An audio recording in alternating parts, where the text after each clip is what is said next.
Bom dia, pessoal. Então, a aula de hoje é para explicar aqueles exercícios que haviam ficado para trás. Solicitei para vocês entregarem até amanhã, até hoje, na realidade.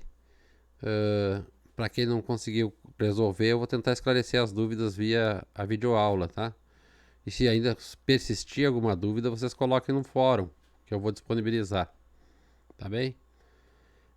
Também para a aula de hoje, não esqueçam da reunião que nós vamos fazer no Google Meet, para a gente discutir como é que vocês estão vendo as aulas, estão conseguindo aprender e uma possível forma da avaliação para a gente fazer na semana que vem.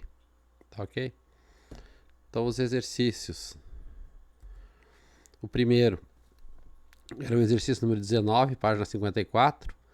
Um copo de vidro com capacidade de 300 ml contém 290 ml de certo líquido. Ao ser aquecido até 100 graus, o copo fica completamente cheio. O que representa a diferença de 10 ml? Então, apresentei para vocês na última videoaula que a dilatação do líquido, esse ΔV real, é a dilatação só do líquido, vai ser a dilatação aparente, que é quando sobe tanto líquido, quando dilata tanto o líquido quanto o recipiente, mais a dilatação do recipiente.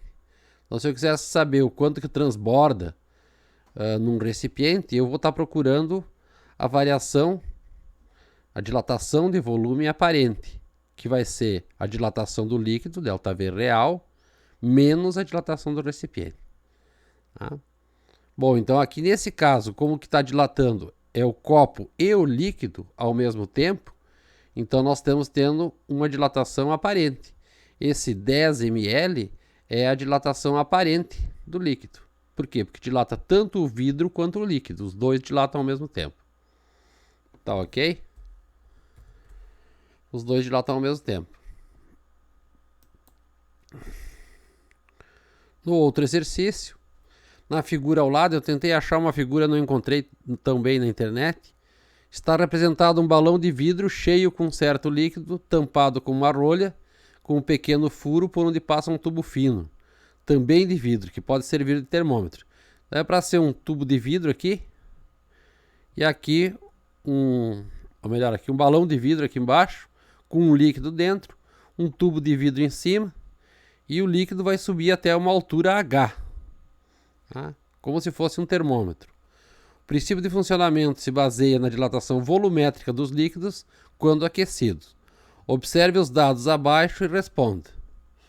Então tem ali uma tabela com a substância e o coeficiente de dilatação volumétrica dessa substância. O maior valor lá começa com o éter, 15, vezes 10 na menos 4 graus Celsius na menos 1.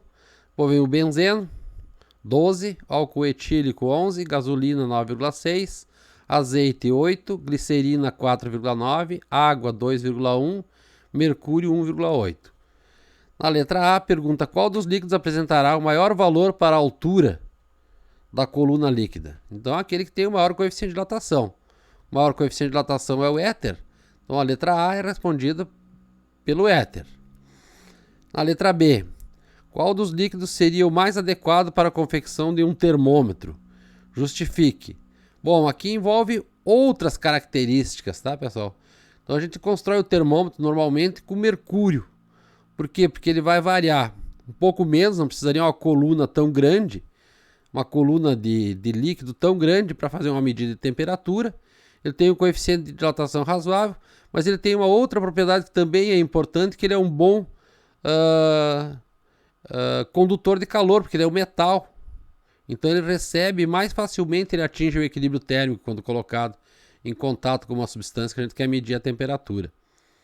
Tá? Então, a letra B é o mercúrio. Letra C. Para que tenhamos um termômetro de maior precisão, você usaria gasolina ou água no balão? Então, maior precisão tem que ser um material que varie razoavelmente com a variação de temperatura. Se comparar a gasolina com a água, a gasolina tem um coeficiente de dilatação maior, então ela vai variar mais o comprimento da coluna de líquido do que a água. Então, a gasolina seria melhor do que a água para fazer esse termômetro. Na letra D, Quais líquidos você usaria para medir temperaturas inferiores a 0 graus Celsius? Então, no caso do 0 graus Celsius, é uma temperatura mais baixa. Então, seria interessante que o termômetro já na temperatura ambiente, ele tivesse uma coluna bem grande. Tá? Então, o que tem o maior coeficiente de dilatação aqui, que teria uma coluna bem grande, seria o éter. Tá?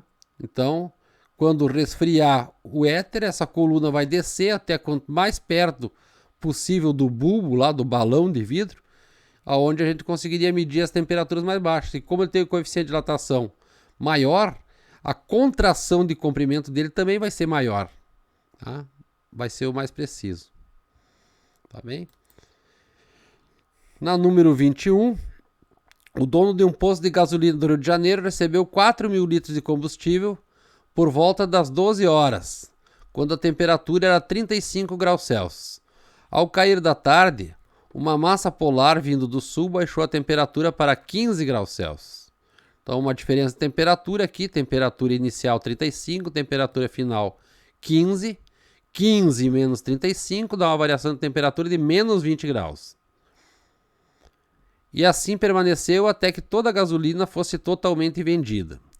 Sendo o coeficiente de dilatação da gasolina igual a 9,6 vezes 10 na menos 4 graus Celsius na menos 1, determine a contração volumétrica do combustível nesse período. E letra B, o prejuízo financeiro para o posto, sabendo que o custo do litro da gasolina é 2,10 e o preço da venda é 2,90. Então, nós temos a variação de temperatura, 15 menos 35 menos 20 graus Celsius. Nós temos o coeficiente de dilatação da gasolina, do combustível, 9,6 vezes 10 na menos 4. Precisamos da contração volumétrica do combustível, que é o ΔV. Então, ΔV do líquido é V0 gama ΔT, tá? Que também eu chamei de ΔV real. É só do líquido, essa dilatação não envolve o recipiente. Colocando os valores, 4.000 litros ele tinha comprado, 9,6, variação de temperatura menos 20. Então, a contração do volume do líquido foi de menos 78,6 litros. Então, diminuiu no volume que ele vendeu, menos 78,6 litros. Se a gente fosse calcular quanto que foi isso, então o volume final é o volume inicial mais o quanto o líquido dilatou, nesse caso contraiu, tá? Então seria 4.000 menos esses 78,6 litros, só sobrou 3.923,2 litros.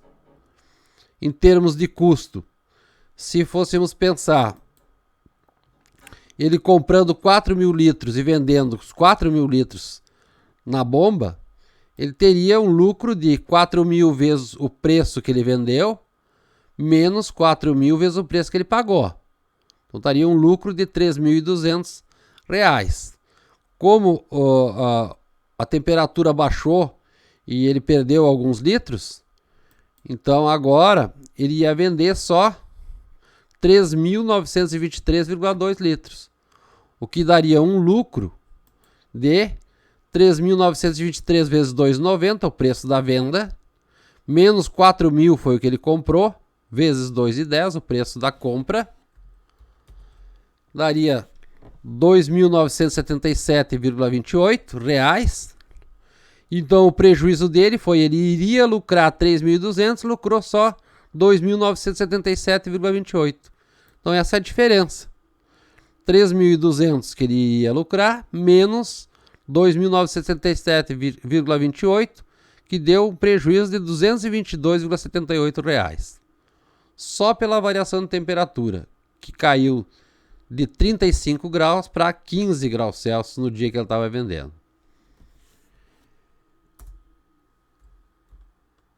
No exercício de número 22, que é o último exercício que eu propus para vocês, o azeite de oliva é enlatado a 50 graus numa fábrica em Portugal. Então isso aqui é a temperatura inicial do azeite, 50 graus Celsius.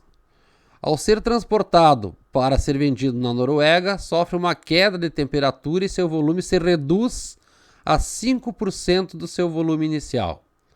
Sendo 8 vezes 10 na menos 4 graus Celsius na menos 1 o coeficiente de dilatação do azeite, Calcule a temperatura na venda desse produto considerando o volume da lata que o contém permanece constante.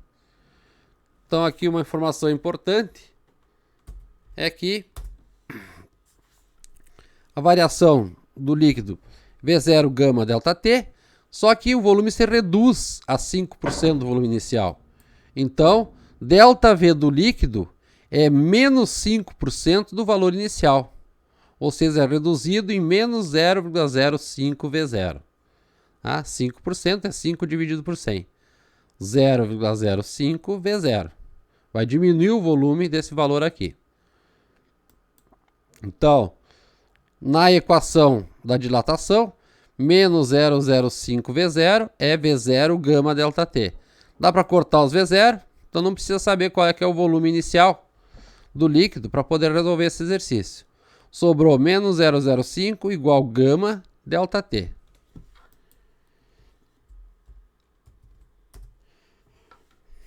Menos 0,05 igual gama delta T. O gama é 8 vezes 10 a menos 4, que seria 0,0008. Temperatura final a gente não sabe, mas a inicial a gente sabe que é 50. Resolvendo, passa 0,08 dividindo para o lado esquerdo, fica menos 0,05 dividido por 0,0008, igual TF menos 50. Essa divisão dá menos 62,5. Passa esse 50 que está negativo para o outro lado, somando com esse número aqui, e vai dar menos 12,5 graus Celsius. Tá ok? Se persistir alguma dúvida, tá, pessoal? Vocês postem no fórum, tentem esclarecer, postem no WhatsApp, perguntem, porque a ideia... Desculpe. Porque a ideia é que vocês tenham conhecimento para poder fazer uma avaliação na semana que vem, tá bem? Para a aula de hoje, tem a reunião, então às 8h30, entrem lá no site do SIGA, acessem o endereço, o link que eu deixei lá e participem da reunião. A gente vai discutir sobre a prova e sobre se vocês estão compreendendo os conceitos que eu estou apresentando para vocês. Ok? Obrigado.